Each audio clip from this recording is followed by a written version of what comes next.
সম্প্রীতি যারা নষ্ট করে সে বিষয়ে আমাদেরকে নমনীয়তার সাথে অনমনীয় ব্যবস্থা গ্রহণ করতে হবে। সর্বপ্রথম আল্লাহ রব্বুল আলমিনের শুকর আদায় করছি, আল্লাহ তাআলা আমাদেরকে এই গুরুত্বপূর্ণ একটা বিষয় নিয়ে ফিকির করতে বসার তৌফিক নসিব করেছেন। এরপর মাননীয় প্রধান উপদেষ্টা সহ বাকি সকলের শুকরিয়া আদায় করছি।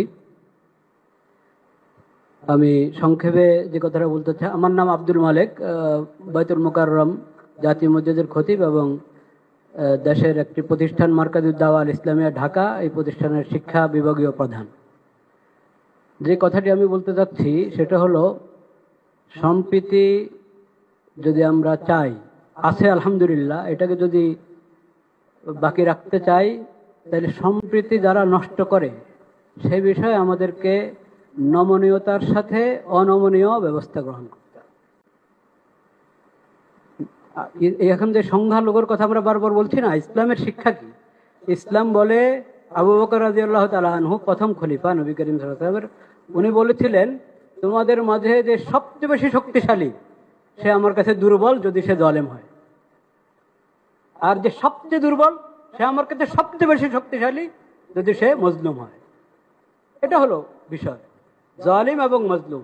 মজলুম যেই হোক তার পক্ষে আমাকে থাকতে হবে, আর জালিম সে যত বড় হোক, যত সংখ্যাগরিষ্ঠ যা যা তার থাকুক, তাকে জুলুম থেকে বিরত রাখা এটা দায়িত্ব। তথ্য সন্ত্রাস, এটাকে যদি নিয়ন্ত্রণ না করা হয় তো আমরা সম্প্রীতি ঠিক রাখবো কিভাবে? সম্প্রীতি আছে, তাও এখানে তথ্য সন্ত্রাস করে পেরেশানি করা হবে। এটার ব্যাপারে অনমনীয় হতে হবে তথ্য সন্ত্রাসের বিষয়। আর একটা গুরুত্বপূর্ণ বিষয় বলতে চাচ্ছিলাম, আমাদের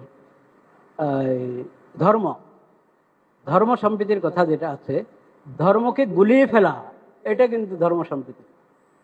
ধর্মের অপব্যাখ্যা, একটা ধর্মে একটা জিনিস নাই সেটাকে ওই ধর্মের উপরে চাপিয়ে দেওয়া হলো, অন্যদেরকে খুশি করার জন্য নিজের ধর্মের মধ্যে বাড়ানো কমানো হলো, এটার নাম কখনো ধর্ম সম্প্রীতির বিষয় না।